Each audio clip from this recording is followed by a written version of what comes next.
ಮಂಡ್ಯದಲ್ಲಿ ಕಾಲೇಜಿನ ಮೂಲ ಸೌಕರ್ಯಗಳ ಕೊರತೆ ಖಂಡಿಸಿ ವಿದ್ಯಾರ್ಥಿಗಳು ಬೀದಿಗಿಳಿದು ಪ್ರತಿಭಟನೆಯನ್ನು ನಡೆಸಿದ್ದಾರೆ.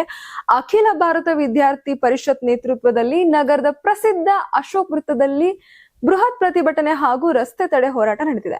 ನಗರದ ಸರ್ಕಾರಿ ಬಾಲಕರ ಪದವಿ ಪೂರ್ವ ಕಾಲೇಜಿನಲ್ಲಿ ಮೂಲಭೂತ ಸೌಕರ್ಯಗಳ ಕೊರತೆ ಇದೆ ಎಂದು ಆರೋಪಿಸಿರುವ ನೂರಾರು ವಿದ್ಯಾರ್ಥಿಗಳು ಪ್ರತಿಭಟನೆಯಲ್ಲಿ ಭಾಗಿಯಾಗಿದ್ರು. ಇನ್ನು ಕಾಲೇಜಿನಲ್ಲಿ ಜಾಗದ ಕೊರತೆ ಹಾಗೂ ವಿದ್ಯಾರ್ಥಿಗಳ ಸುರಕ್ಷತೆ ವಿಚಾರವಾಗಿ ಆಕ್ರೋಶವನ್ನು ವ್ಯಕ್ತಪಡಿಸಿದ ವಿದ್ಯಾರ್ಥಿಗಳು ಅಶೋಕ್ ವೃತ್ತದ ಸುತ್ತ ಮಾನವ ಸರಪಳಿ ನಿರ್ಮಿಸಿ ಜಿಲ್ಲಾಡಳಿತ ವಿರುದ್ಧ ಘೋಷಣೆಯನ್ನು ಕೂಗಿದ್ದಾರೆ. ಇನ್ನ ಕಾಲೇಜು ಆವರಣದಲ್ಲಿರುವ ಹಳೆಯ ಕಟ್ಟಡವನ್ನ ತೆರವುಗೊಳಿಸಿ ಸುಸಜ್ಜಿತ ಕ್ರೀಡಾ ಮೈದಾನ ನಿರ್ಮಿಸಬೇಕು. ಇನ್ನ ಕಾಲೇಜಿಗೆ ದೈಹಿಕ ಶಿಕ್ಷಣ ಶಿಕ್ಷಕರನ್ನ ನೇಮಕ ಮಾಡಬೇಕು. ಶುದ್ಧ ಕುಡಿಯುವ ನೀರಿನ ಘಟಕ ಸ್ಥಾಪಿಸಬೇಕು. ಹಾಗೆ ವಿದ್ಯಾರ್ಥಿಗಳ ಸುರಕ್ಷತೆಗಾಗಿ ಭದ್ರತಾ ಸಿಬ್ಬಂದಿಯನ್ನು ನಿಯೋಜಿಸಬೇಕು. ಜೊತೆಗೆ ಕಾಲೇಜಿನ ಕಾಂಪೌಂಡ್ ಗೋಡೆಯ ಎತ್ತರವನ್ನ ಹೆಚ್ಚಿಸಬೇಕು ಎಂದು ವಿದ್ಯಾರ್ಥಿಗಳು ಆಗ್ರಹಿಸಿದ್ದಾರೆ. ಇನ್ನ ಗ್ರಾಮೀಣ ಪ್ರದೇಶಗಳಿಂದ ಬರುವ 80% ವಿದ್ಯಾರ್ಥಿಗಳು ಮೂಲ ಸೌಕರ್ಯಗಳ ಕೊರತೆಯಿಂದ ತೊಂದರೆಯನ್ನು ಅನುಭವಿಸ್ತಾ ಇದ್ದಾರೆ. ಹೀಗಾಗಿ ಜಿಲ್ಲಾಡಳಿತ ಕೂಡಲೇ ಸಮಸ್ಯೆನ ಪರಿಹರಿಸಬೇಕು ಎಂದು ಪ್ರತಿಭಟನಾಕಾರರು ಒತ್ತಾಯಿಸಿದ್ದಾರೆ. ಇನ್ನ ವಿದ್ಯಾರ್ಥಿಗಳ ಪ್ರತಿಭಟನೆ ತೀವ್ರಗೊಂಡ ಹಿನ್ನೆಲೆಯಲ್ಲಿ ಅಶೋಕ ವೃತ್ತದಲ್ಲಿ ಕೆಲ ಕಾಲ ರಸ್ತೆ ಸಂಚಾರ ಪೂರ್ಣ ಅಸ್ವಸ್ಥಗೊಂಡಿತ್ತು. ಸ್ಥಳಕ್ಕೆ ಪೊಲೀಸರು ಧಾವಿಸಿ ಪ್ರತಿಭಟನಾಕಾರನ ಸಮಾಧಾನ ಪಡಿಸಲು ಪ್ರಯತ್ನಿಸಿದ್ದಾರೆ.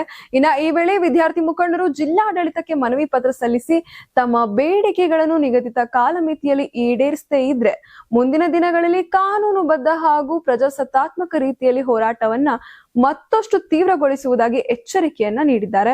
ಇನ್ನ ಕಾಲೇಜಿನ ಮೂಲ ಸೌಕರ್ಯಗಳ ಕೊರತೆ ಹಾಗೂ ವಿದ್ಯಾರ್ಥಿಗಳ ಸುರಕ್ಷತೆಯ ಪ್ರಶ್ನೆ ಇದೀಗ ಪ್ರತಿಭಟನೆಯ ರೂಪ ಪಡೆದಿದ್ದು ಜಿಲ್ಲಾಡಳಿತ ಈ ಬಗ್ಗೆ ಯಾವ ಕ್ರಮ ಕೈಗೊಳ್ಳಲಿದೆ ಎಂಬುದು ಕುತೂಹಲವನ್ನು ಮೂಡಿಸಿದೆ. ನಮ್ಮ ರಾಷ್ಟ್ರದಲ್ಲಿರೋ ಸಮಸ್ಯೆ ಅಲ್ಲ, ರಾಜ್ಯದಲ್ಲಿರೋ ಸಮಸ್ಯೆ ಅಲ್ಲ. ಕೊಪ್ಪಳ ನಗರದಲ್ಲಿರೋ ಬಾಲಕರ ಸರ್ಕಾರಿ ಪದವಿ ಪೂರ್ವ ಕಾಲೇಜು. ಈ ಕಾಲೇಜ್ಗೆ ಪ್ರತಿಶತ 80% ವಿದ್ಯಾರ್ಥಿಗಳು ಗ್ರಾಮೀಣ ಭಾಗದಿಂದಲೇ ಬರೋದು. ಅವರಿಗೆ ಕುಡ್ಲಿಕ್ಕೆ ಶುದ್ಧವಾದ ನೀರಿಲ್ಲ, ಶೌಚಾಲಯ ಇಲ್ಲ. ಒಂದು ಹಳೆ ಬಿಲ್ಡಿಂಗ್ ಇದೆ, ಆ ಬಿಲ್ಡಿಂಗ್ ಡೆಮಾಲಿಷ್ ಮಾಡದೆ ಇರೋದಕ್ಕೆ ಅಲ್ಲಿ ಸಾಕಷ್ಟು ಅವ್ಯವಹಾರಗಳು ನಡೆದಿದೆ. ಇದು ಈಗಾಗಲೇ ಪೊಲೀಸರ ಗಮನಕ್ಕೂ ಕೂಡ ಇದೆ.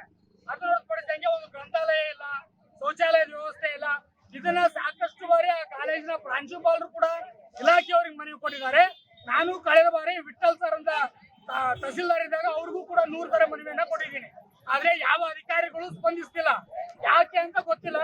ಹಾಗಾಗಿ ಇಲ್ಲಿ ಶಾಸಕರಿಗೆ ಮತ್ತು ಜನಪ್ರತಿನಿಧಿಗಳ ಇಲ್ಲಿ ಮಿನಿಸ್ಟರ್ಗೆ ಮತ್ತು ಇಲಾಖೆ ಅಧಿಕಾರಿಗಳಿಗೆ ನಾನು ವಿದ್ಯಾರ್ಥಿ ಪರಿಷತ್ತಿಂದ ಆಗ್ರಹ ಮಾಡ್ತಾ ಇದ್ದೇನೆ.